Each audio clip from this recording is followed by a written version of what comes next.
Buenas noches, mi nombre es Gabriela Tati, soy docente del Centro de Nefrología y la idea de este teórico es ver las glomerulopatías asociadas a las enfermedades sistémicas.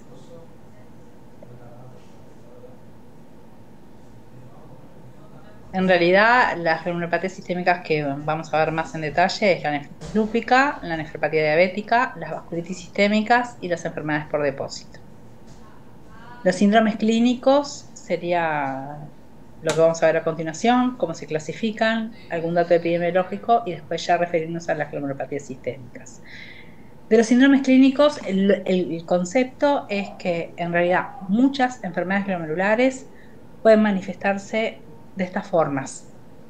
Es decir, que es importante que los tengamos presentes, ya que son enfermedades poco frecuentes que se manifiestan por pocas manifestaciones clínicas. Nos referimos a alteraciones urinarias asintomáticas al paciente típico que es enviado al carnet de salud, que no tiene ningún síntoma y tiene un examen de orina patológico. Tiene algunas características. Es normotenso, la creatininemia es normal, la proteinuria es menor al rango nefrótico y puede estar acompañado de microhematuria, pero no tiene hematuria macroscópica. El síndrome nefrítico, recuerden que es la traducción de las nefropatías inflamatorias. Es el comienzo que puede ser brusco o más insidioso.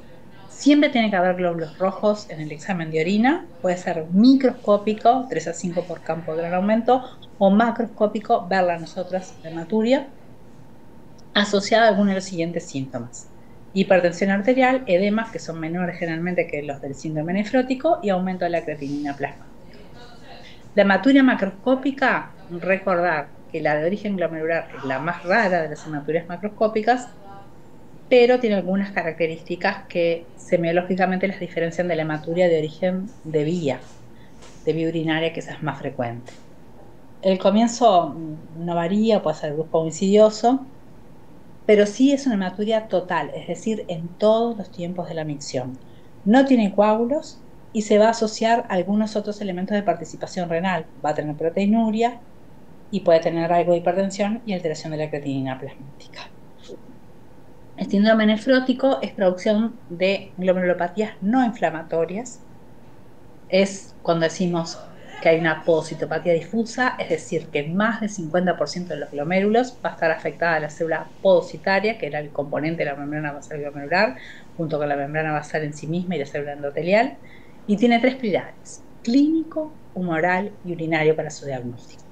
El clínico son los edemas, unos edemas especiales porque son generalmente generalizados, eso quiere decir que comprometen manos y cara, son máximos en cara y en manos al despertar, y los edemas van apareciendo en el correr del día, lo cual nos hace catalogarlos de gravitacionales. En la noche se reabsorben y el paciente orina más en la noche que durante el día. En general, esto se acompaña de oliguria. El pilar humoral es la hipoalbuminemia, lo que lo define por debajo de 3, acompañado de hipoproteinemia y acompañado de hiperlipidemia. Generalmente hipercolesterolemia y hipertrigliceridemia. Y el pilar urinario es la proteinuria de rango nefrótico, aquella que es mayor a 3,5 gramos día, que generalmente tiene que estar presente que haya albuminuria, ¿tá? En grados variables. Más del 80% es proteinuria selectiva, menos del 80% es proteinuria no selectiva, pero siempre tiene que haber albúmina para la proteinuria de origen glomerular.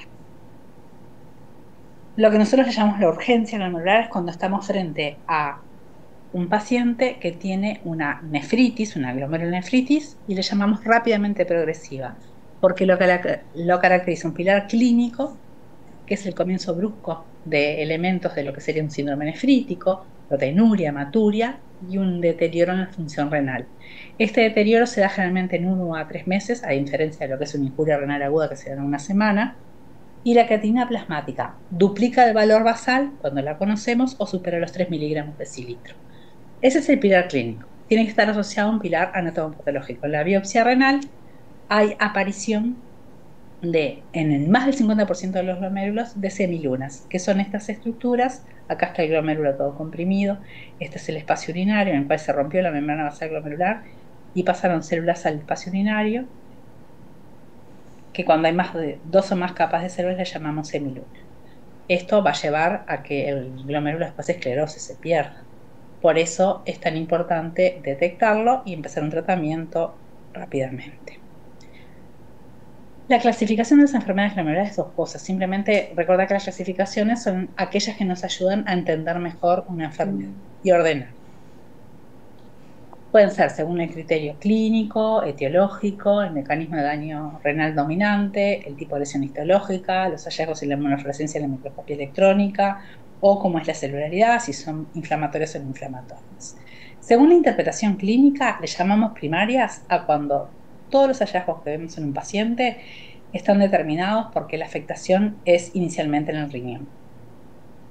Y sistémicas cuando en realidad la afectación renal es una más dentro de una enfermedad que afecta a distintos órganos y tejidos.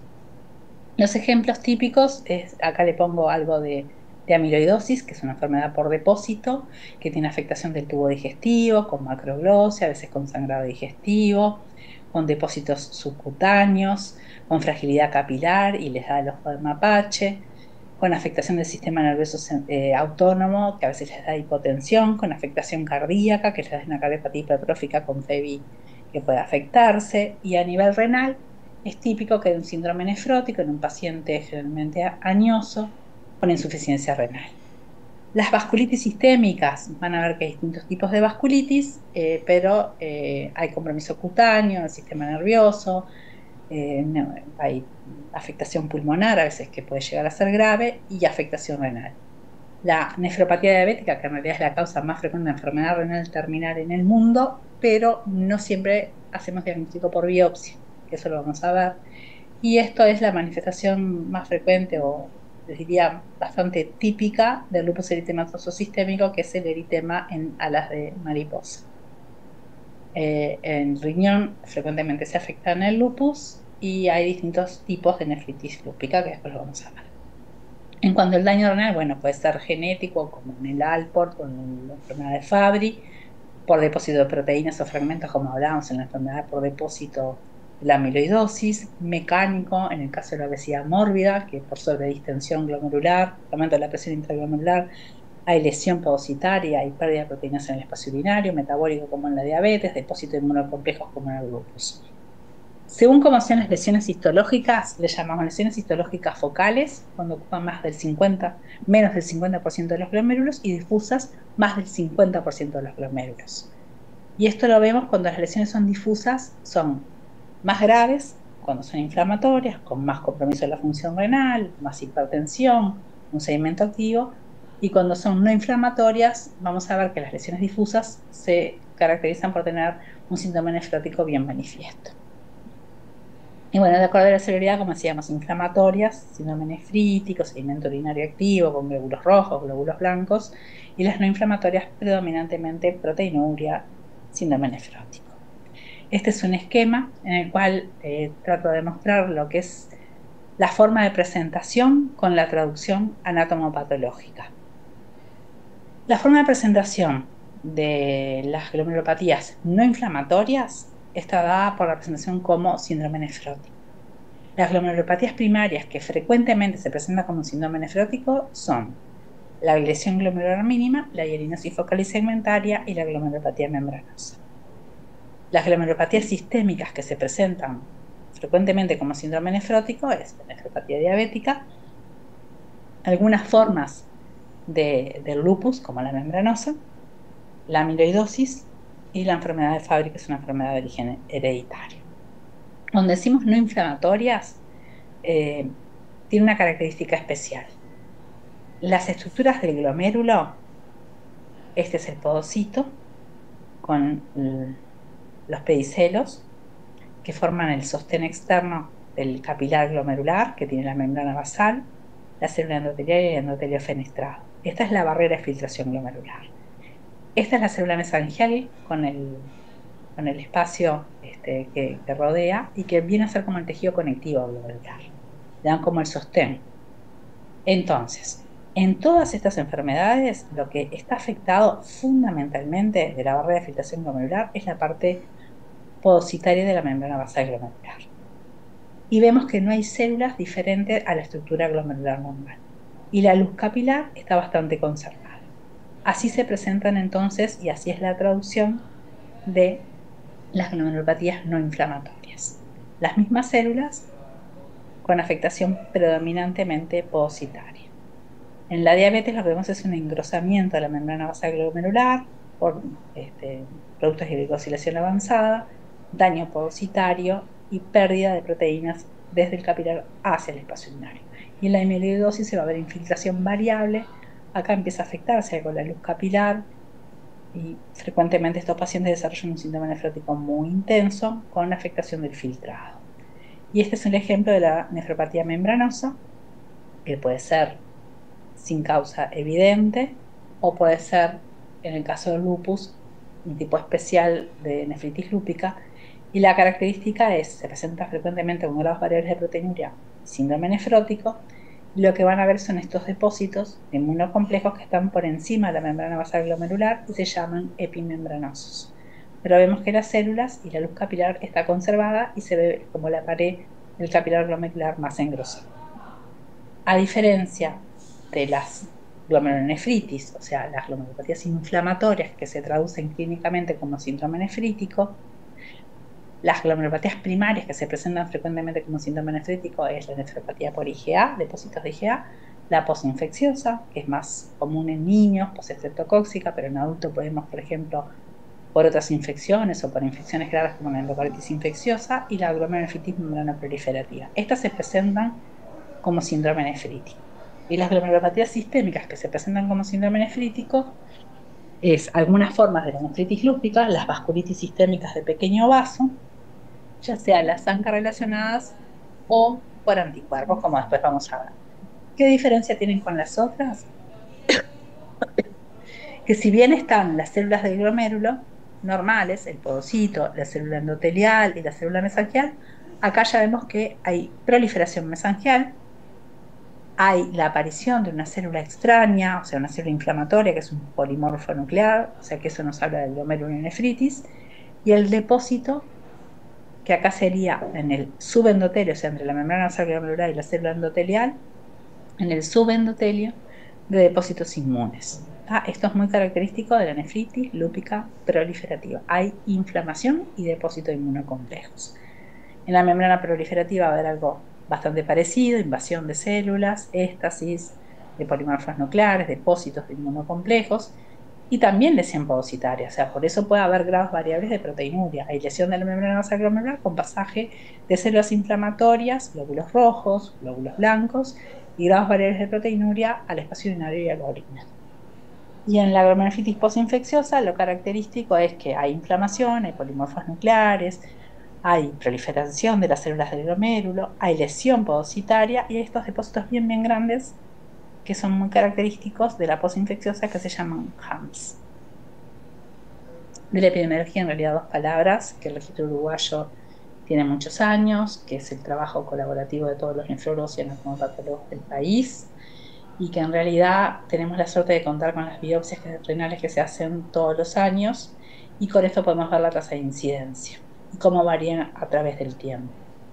Lo único que recuerden es que esta es la población mayor de 14 años, nos referimos a adultos del 2008 al 2022, y es por millón de población, o sea que la incidencia, los nuevos casos de lesión glomerular mínima en el año 22 es de 5,5 por millón de población. Son enfermedades raras.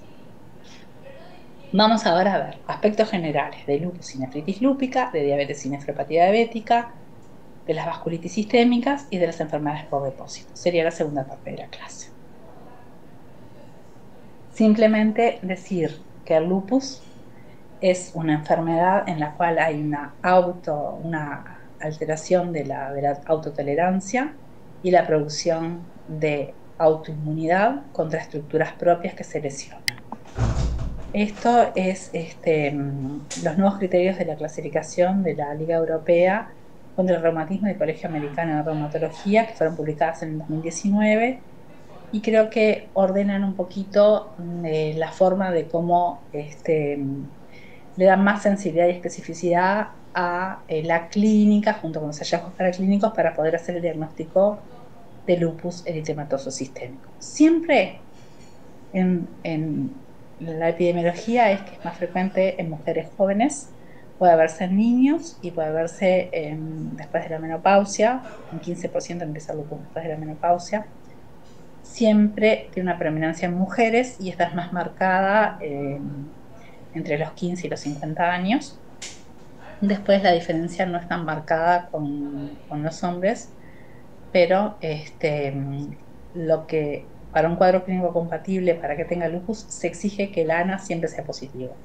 Y el título, es decir, que a mayor número, quiere decir que aparece mayores diluciones, o sea, el título del anticuerpo es más alto, se hace en sangre periférica del paciente y es positivo cuando es mayor o igual a 1 en 80. Eso se une a los criterios clínicos, a los criterios inmunológicos y tienen que sumar un puntaje de 10 o más. Se dividieron en síntomas constitucionales, que a veces fiebre que no tenga una causa infecciosa claramente, compromiso hematológico, leucopenia con linfopenia, termocitopenia, anemia hemolítica. Puede haber compromiso neuropsiquiátrico, que a veces es variado, desde depresión del nivel de conciencia, actitudes bueno, que pueden ser como un cuadro de una psicosis o lo más grave, las convulsiones. Los síntomas cutáneos son muy frecuentes.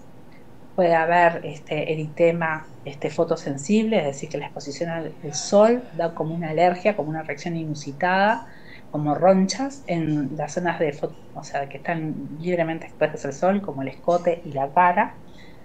Puede haber alopecia, que puede haber úlceras orales, que característicamente no son dolorosas. Puede haber compromiso articular, que da artralgias, pero no da tanto daño inflamatorio ni artritis erosiva como la artritis reumatoidea, o sea que en general en el lupus no hay deformidad. Y el compromiso renal. El compromiso renal es bastante frecuente y tal es así y bastante característico que si una paciente empieza con manifestaciones renales y en la biopsia renal hay una biopsia compatible con una nefritis lúpica proliferativa y ANA positivo, ya con eso llegamos al puntaje de decir, bueno, es probable que tenga un lupus eritematoso sistémico. Los criterios inmunológicos son algunos anticuerpos, que son los anticuerpos antifosfolipídicos, los anticardiolipina, antibeta-2 glicoproteína y anticoagulante lúpico. El complemento es muy importante, que baje el nivel de C3 y de C4, que es variable para cada laboratorio, pero anda en 90 el C3 miligramos de cilitro y en 20 o en 10 en algunos laboratorios el C4. Y los anticuerpos anti-DNA doble catenario y anti-SMIT son muy específicos del lupus. Cuando hay nefritis proliferativa es muy característico que baje el C3, baje el C4 y los anti-DNA nativos sean positivos. Este simplemente es el mismo esquema. Acá lo que agrega es cada manifestación que puntaje le da, por eso me parece importante que ustedes lo tuvieran. Y otra cosa, otro criterio muy importante, otro concepto muy importante, que a veces en el lupus las manifestaciones no ocurren todas juntas, sino que son sucesivas, a veces en los meses o en un año, en 2 años. Aparece primero la fotosensibilidad, después las úlceras orales, las artralgias, y después, por ejemplo, agregan una alteración en el sedimento urinario. Como decíamos, en la patogenia tiene que haber un desorden de la respuesta inmune normal, en la cual se reconocen estructuras propias como extrañas, se generan autoanticuerpos, esos autoanticuerpos activan el complemento y se deposita y forma complejo ataque de membrana y genera más fenómenos inflamatorios con lesión de las estructuras comprometidas. El mecanismo de daño renal más frecuente es el que está mediado por inmunocomplejos asociado a la lesión del complemento. ¿Puede haber otros mecanismos de daño renal? Sí, cuando la paciente tiene predominantemente manifestaciones de síndrome antifosfolipídico, que tienen más riesgo de trombosis, y a nivel renal puede dar un cuadro que se llama microangiopatía trombótica, que da insuficiencia renal, un sedimento activo con proteinuria y micromaturia, insuficiencia renal y a veces hipertensión severa. Y a veces predomina un mecanismo de vasculitis necrotizante con anticuerpos anticitoplasma de neutrófilo positivo, pero es más excepcional. Lo más frecuente es el daño mediado por depósitos de inmunocomplejos y activación del complemento. Preferentemente la área clásica del complemento.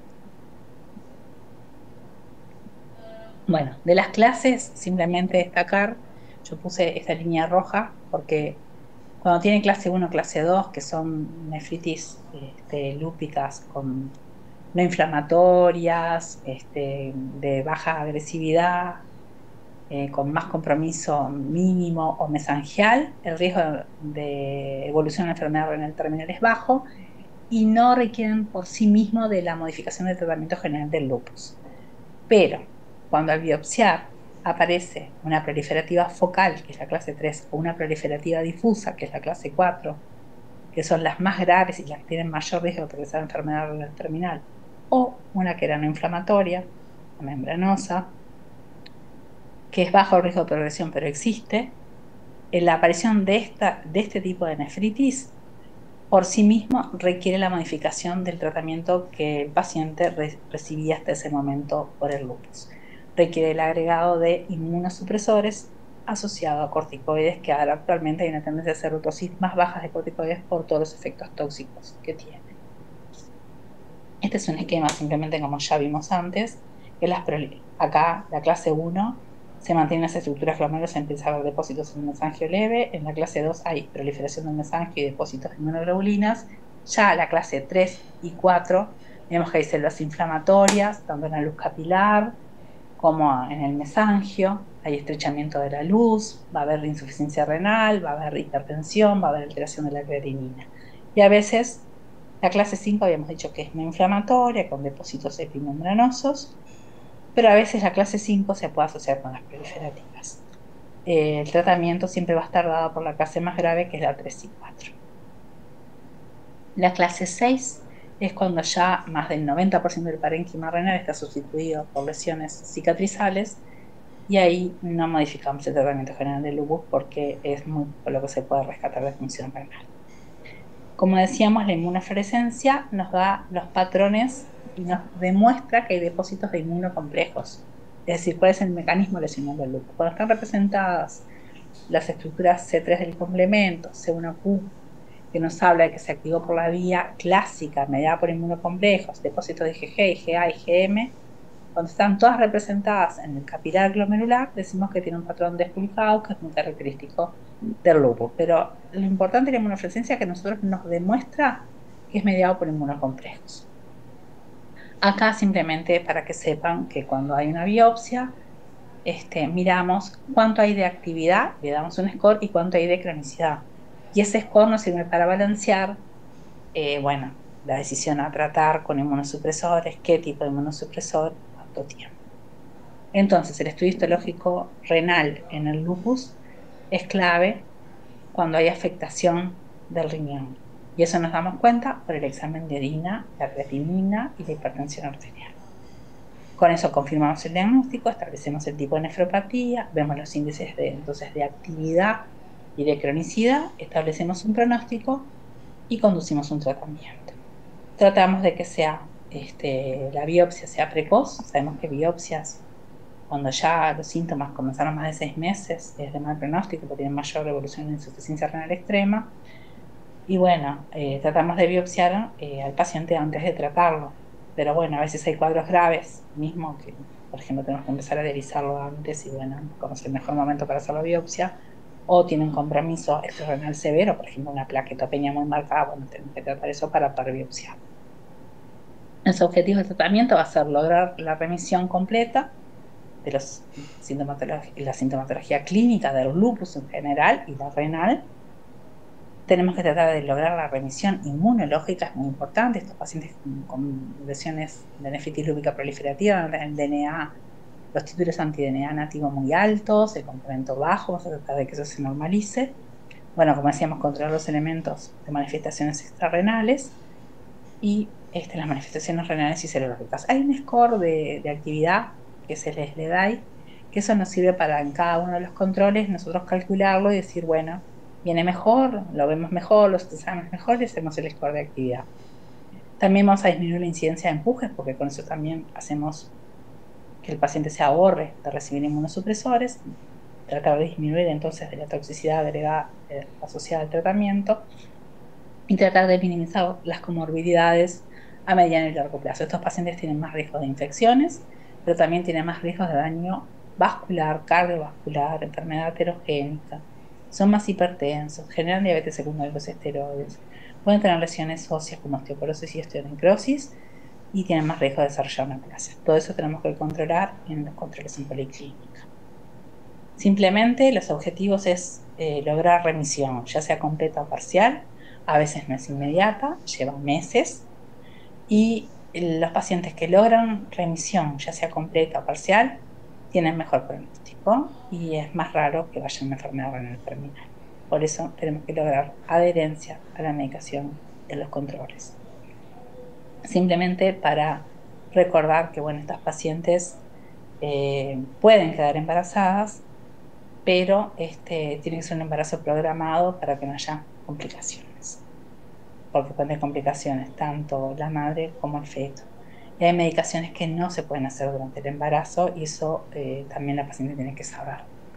Y hay pacientes que la anticoncepción, por ejemplo, no puede ser hormonal, sobre todo si tiene manifestaciones de síndrome antifosfolipídico. Eso lo vemos en conjunto con la policlínica de alto riesgo obstétrico, en conjunto con internistas y ginecólogos para programar los embarazos.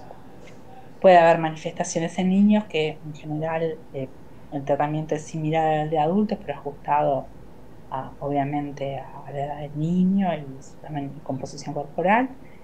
Y el lupus en la enfermedad renal terminal puede acceder a cualquiera de los tratamientos, ya sea hemodiálisis, diálisis peritoneal, trasplante, pero siempre tratamos que sea trasplante porque son pacientes jóvenes y es la mejor opción de tratamiento.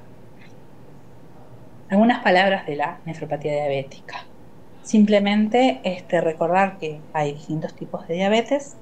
La diabetes tipo 1, que es la insulina deficitaria absoluta y que es importante porque clínicamente tiene un debut más brusco con cetoacidosis, entonces sabemos cuándo empieza, pero es muy importante que el paciente adhiera a los distintos tipos de tratamiento para evitar el daño a largo plazo de los distintos daños microangiopáticos y macroangiopáticos.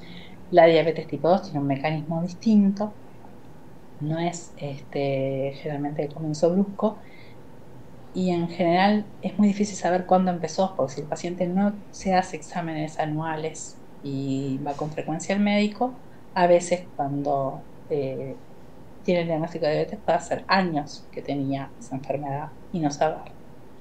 Recuerden que empezar por la glicemia de ayuno, con la glucosa poscarga, con la hemoglobina glicosilada, o bueno, si tienes síntomas de síndrome diabético precoz, con la glicemia mayor a 2 en cualquier momento del día, por no ser diagnóstico de diabetes.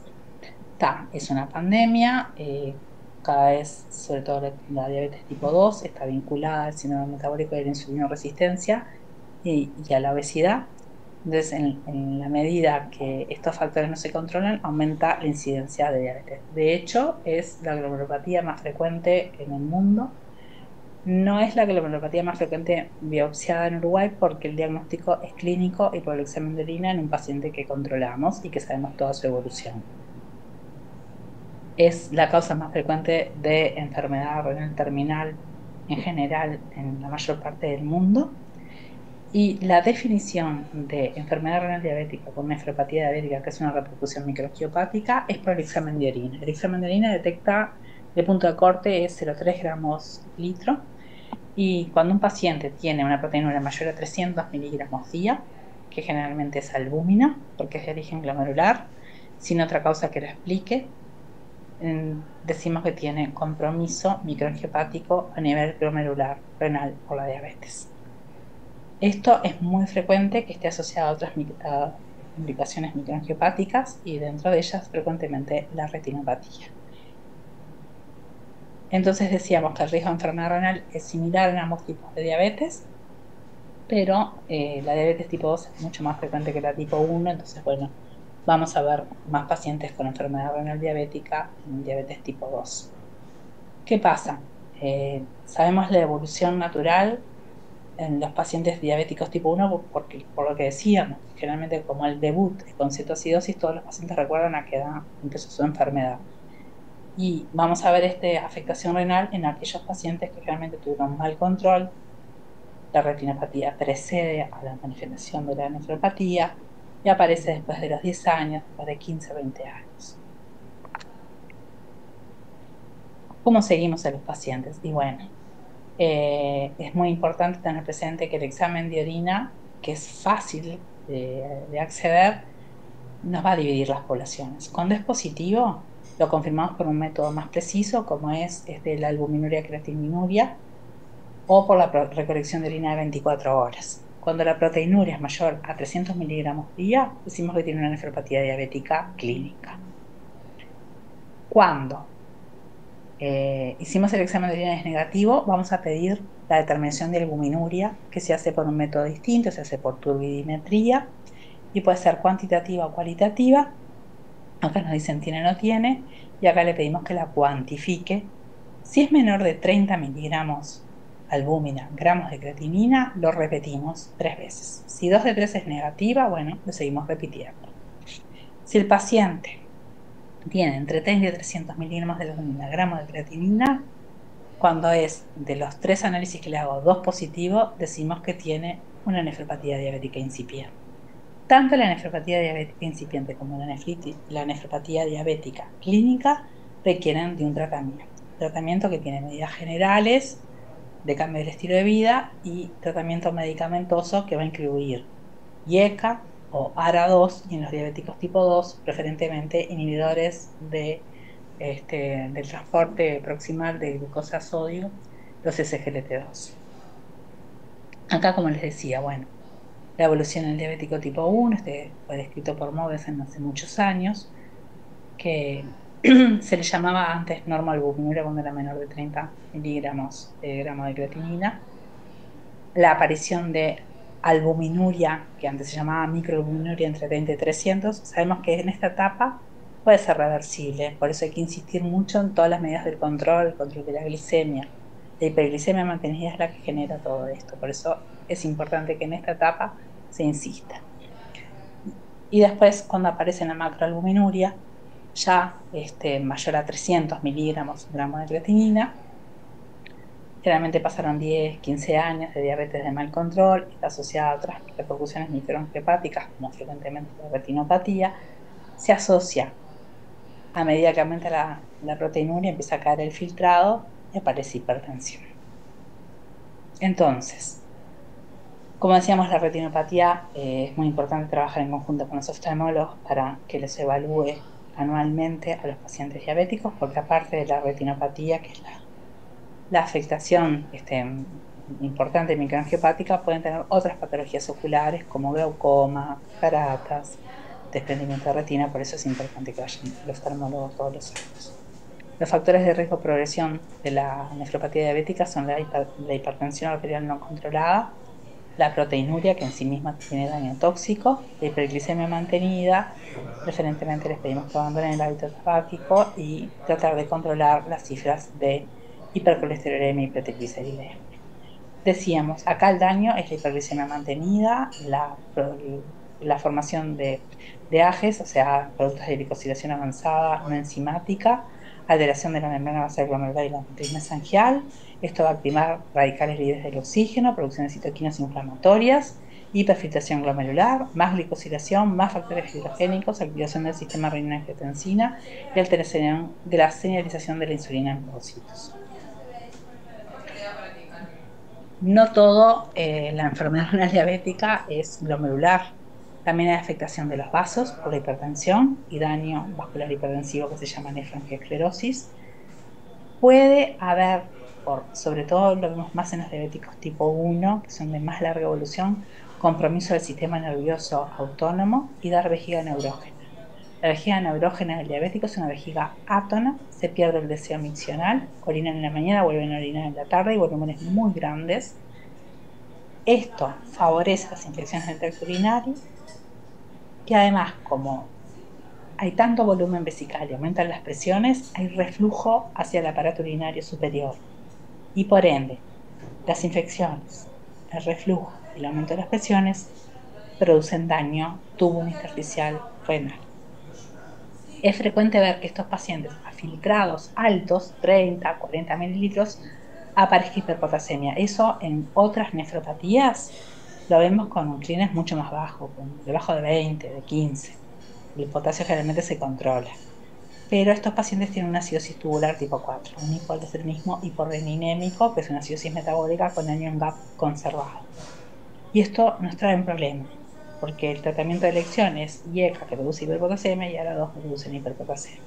Por eso a veces en estos pacientes hay que tratar de la acidosis con bicarbonato para después poderle dar un inhibidor de la enzima o un inhibidor del receptor de angiotensina 2 para que no tengan problemas con la hiperpotasemia. Esto simplemente para mostrarles que según el daño de la vía neurológica, cómo es el tipo de vejiga neurógena, la lesión infrasacra, o sea, con la afectación de los nervios, dan una vejiga, como decíamos, con un detrusor vesical hipocontráctil, con síntomas sobre todo de vaciamiento. Y el tratamiento de estos pacientes es el autocateterismo, que tiene que ser todos los días, mínimo 4 veces al día, para poder vaciar la vejiga, bajar las presiones y disminuir el riesgo de reflujo y de daño renal. Entonces, el tratamiento de la nefropatía diabética va a tener 3 pilares: el control de la glicemia, que sobre todo en etapas iniciales vamos a tratar de que sea estricto y con una hemoglobina glicosilada debajo de 7. Lo vamos a hacer en conjunto con internistas, con los endocrinólogos,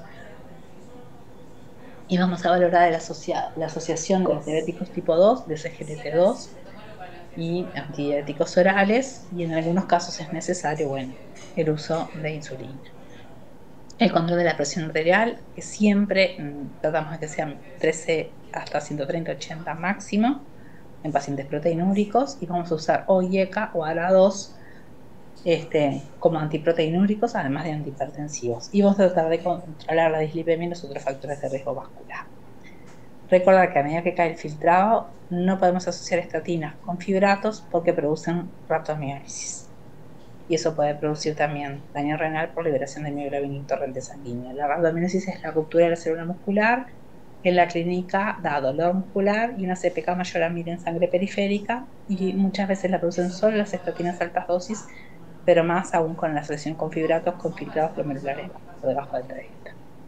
Esto es lo que le decía el control glicémico, el control estricto en pacientes jóvenes con diabetes de corta duración, con mayor expectativa de vida y que no tengan enfermedad cardiovascular. Ya con pacientes con mayor daño y que estamos en prevención secundaria, tenemos que tener cuidado, porque si hay insuficiencia renal podemos generar hipoglicemias graves y prolongadas. Hay que tener mucho cuidado con el uso de antidiabéticos orales y filtrado glomerular para no producir hipoglicemia. Bueno, de las vasculitis, 2 o 3 conceptos. Son enfermedades sistémicas,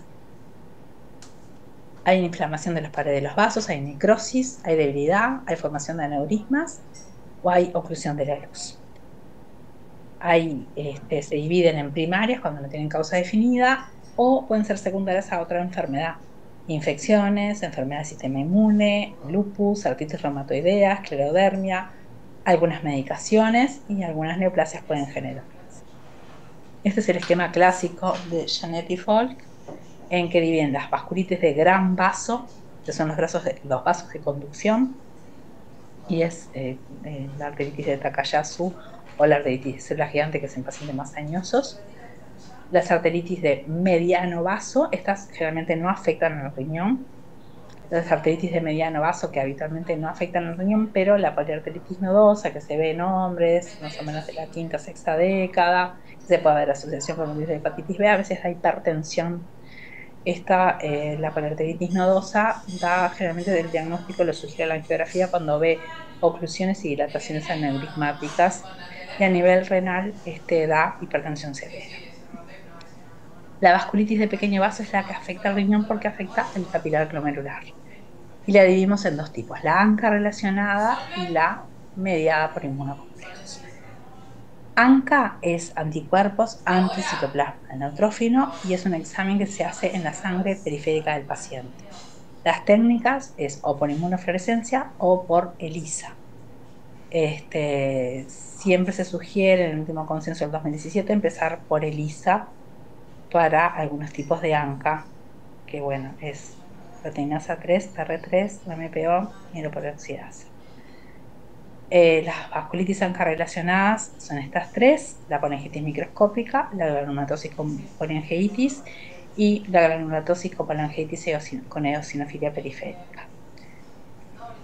Característicamente, todas afectan el riñón, sobre todo la polangitis microscópica y la granulomatosis o polyangiitis, y pueden dar un cuadro muy grave, que es el síndrome riñón-pulmón, con hemorragia alveolar por lesión de los capilares alveolares, y a nivel renal puede dar una glomerulonephritis rápidamente progresiva que le dan características muy graves a los pacientes. El Churg-Strauss afecta en menor porcentaje al riñón, pero también puede dar afectación renal severa.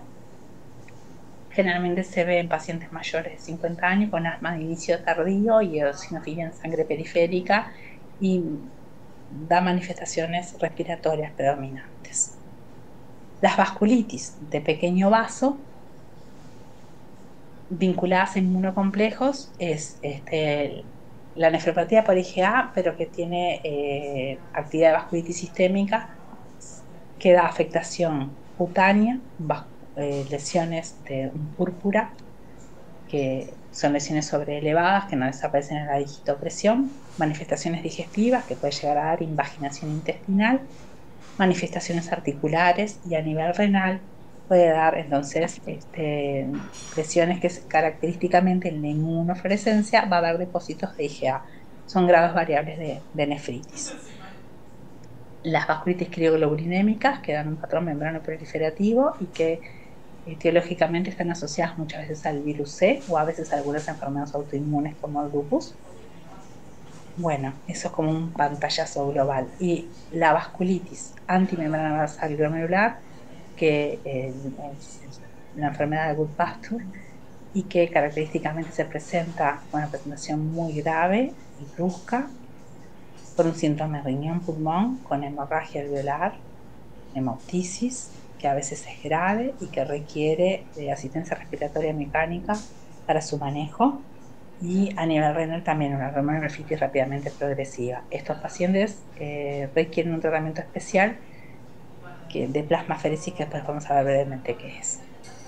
Las manifestaciones clínicas son de todo el organismo, respiratorias, como les decía, bueno, a veces hemorragia alveolar, a veces dan nódulos que se cavitan, cutáneas, como decía, púrpura, articulares, artralgias, puede dar mononeuritis múltiple, afectación de distintos nervios en distintos territorios, y bueno, renales, como les decía, da una nefritis, distintas manifestaciones de síndrome nefrítico, y da lesiones que a veces pueden ser de glomerulonefritis rápidamente progresiva.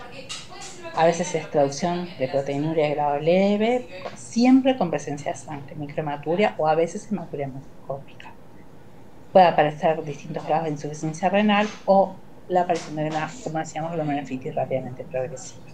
En cuanto a la patogenia, es un desorden de la inmunidad en el cual el anticuerpo anticitoplasma neutrófilo, que es el ANCA, tiene valor patogénico porque él activa inflamación. Se liberan los NET, citoquinas, está mencionada la activación del complemento, y determina la necrosis fibrinoide, que a veces puede ser focal y segmentaria, de los distintos capilares, y eso da las distintas manifestaciones, tanto a nivel pulmonar, urológico, cutáneo. Los neutrófilos activados, ya sea por una infección, por droga, por una neoplasia o sin causa reconocible, producen todo este fenómeno inflamatorio a nivel de la célula endotelial, con necrosis y oclusión, y a veces con cicatrización. Pero también hay otro mecanismo, que son enfermedades granulomatosis, la granulomatosis con polyangiitis y la granulomatosis con polyangiitis y eosinofilia, lo que antes se llamaba Wegener y Churg-Strauss. También son enfermedades granulomatosas, que a veces estas, en una biopsia, puede obligar al diagnóstico diferencial con otras enfermedades granulomatosas como la sarcoidosis o, bueno, VK, que es más raro, ¿no? Pero a veces a nivel pulmonar las imágenes pueden obligar a pensar en los diagnósticos diferenciales. Esto es lo que sería el esquema de la formación del granuloma, con los neutrófilos que se activan, que se rodean de células macrofágicas y células multinucleadas, que encierran y forman lo que es el granuloma. El tratamiento, bueno, primero hay que tratar de que esto remita, el cuadro grave, a veces pueden ser cuadros catastróficos, es la asociación de corticoides, agentes alquilantes como la ciclophosphamida, que es un agente quimioterápico, el rituximab, que también se usa en las neoplasias hematológicas y en otras enfermedades glomerulares, que es un anticuerpo monoclonal, un biológico anti-CD20, que es un receptor que tiene los linfocitos B. Y como les mencionaba, la plasmaféresis, que se usa en la vasculitis antimembrana basal glomerular, en donde se hace el recambio del plasma del paciente con la finalidad de remover los inmunocomplejos circulantes. Hay que recordar que si vamos a ordenar la inmunidad dando inmunosupresores que van a disminuir la respuesta inmunológica del paciente, tenemos que hacer profilaxis de infecciones. A veces podemos hacer screening, a veces el paciente está tan grave que tenemos que dar antibióticos para evitar los procesos infecciosos. Al año la mortalidad está dada muchas veces por estas infecciones graves que se hacen intercurrentes y a veces nos obligan a prolongar, a postergar el tratamiento inmunosupresor. Y muchas veces, bueno, como decíamos, el apoyo de las funciones vitales en la hemorragia alveolar, a veces el paciente se maneja en terapia intensiva, con intubación, asistencia respiratoria mecánica, muchas veces requiere de inmunosupresores y plasmaféresis, y bueno, en el caso de la insuficiencia renal, con diálisis. Por último, 3 palabras de la amiloidosis. Es una enfermedad rara, muchas veces es sistémica, es muy raro que esté localizada. Cuando está localizada es algún tipo de amiloidosis que hay de afectación cardíaca. Cada vez se han descubierto, gracias a la proteómica, más proteínas precursoras amiloidogénicas, pero el riñón es uno de los órganos que se afecta frecuentemente. De las proteínas que es el amiloide, en realidad es una proteína que tiene alterada su estructura secundaria y se deposita a nivel de hoja beta plegada y se pone de una manera insoluble. Eso activa fenómenos inflamatorios de fibrosis y de lesión y daña en el órgano depositado. Es sistémica porque puede afectar el tubo digestivo, con macroglosia, o a nivel, puede dar diarrea, mala absorción, sangrado digestivo. Puede afectar el corazón, infiltra y parece hipertrofia, pero en realidad muchas veces los pacientes están hipotensos porque da disfunción cardíaca, y a su vez muchas veces hay afectación del sistema nervioso autónomo con hipotensión o infiltración de los suprarrenales con insuficiencia suprarrenal. A nivel renal, lo característico es, decíamos que es no inflamatoria, es infiltrativa, aparecen grados variables de proteinuria, síndrome nefrótico, y son generalmente pacientes que se presentan ya con insuficiencia renal, mayores de 60 años, con un síndrome nefrótico muy, muy intenso, muy severo, con hipotensión o con un cambio en su perfil tensional. Eran hipertensos y se ponen hipotensos. Las formas más frecuentes es la vinculada al depósito de cadenas livianas de las inmunoglobulinas. ¿Se acuerdan que había una cadena pesada y una liviana? Bueno, hay una producción anómala de esta proteína en algunos tipos de enfermedades hematológicas, como el mieloma o las bacterias monoclonales o algunos linfomas. Y la otra forma más frecuente es la vinculada a procesos inflamatorios crónicos o infecciones crónicas, o por ejemplo una artritis reumatoidea muy larga evolución, con muchos empujes, que tenga años de mucha actividad, puede aparecer un síndrome nefrótico. Es poco frecuente verlo actualmente porque los pacientes acceden a los tratamientos mucho mejor, pero cada tanto alguna vemos. O infecciones crónicas, antes estaba más vinculada a la tuberculosis, también no vemos eso ahora, pero bueno, a veces pacientes con úlceras crónicas de miembros inferiores de muchos años de evolución podemos haber visto alguna. Simplemente que las manifestaciones son de todo el organismo, y a nivel renal da proteinuria con albuminuria, que es la proteinuria de origen glomerular, grados variables de síndrome nefrótico con insuficiencia renal. En general, el sedimento urinario puede aparecer algún glóbulo rojo, pero es no inflamatorio. Como les decía, el diagnóstico es por confirmación histológica. Esta es la foto de un glomérulo donde hay depósitos acá de amiloide, que como vemos tiene un color rosado, eosinofílico. Esto lo sugiere, porque este patrón infiltrativo es muy sugerente, pero se confirma y hay que pedirle al patólogo que busque y le haga rojo Congo. El rojo Congo se ve con un microscopio especial, con el microscopio de la luz polarizada, y se ve esta refringencia color verde, que es muy característica entonces de la amiloidosis. El rojo Congo nos dice que hay amiloide, lo que no nos dice qué tipo de amiloide hay. Y por eso hay que hacer técnicas o de inmunohistoquímica o de proteómica para poder saber cuál es el tipo de amiloide involucrado. Simplemente líneas de tratamiento, disminuir la producción de la proteína amiloidogénica en el caso de los mielomas o la amiloidosis AL. Trataremos sobre la clona de plasmocitos, que son los que producen las inmunoglobulinas, ya sea con tratamientos como ciclophosphamida, bortezomib, dexametasona, este, y hay, más recientemente hay un anticuerpo monoclonal, el daratumumab, que bueno, que tiene gran eficacia en disminuir las clonas de plasmocitos que producen la amiloide. Ya es más difícil actuar sobre estos ítems, aunque sería deseable que no se deposite o reabsorber los depósitos. Hay algunos tratamientos que tienen alguna eficacia, pero bueno, y en el caso de que, bueno, está afectado el órgano, sustituir la función. Bueno, esta es la última diapositiva, les agradezco por la atención, y bueno, y espero que les sea de utilidad. Buenas noches.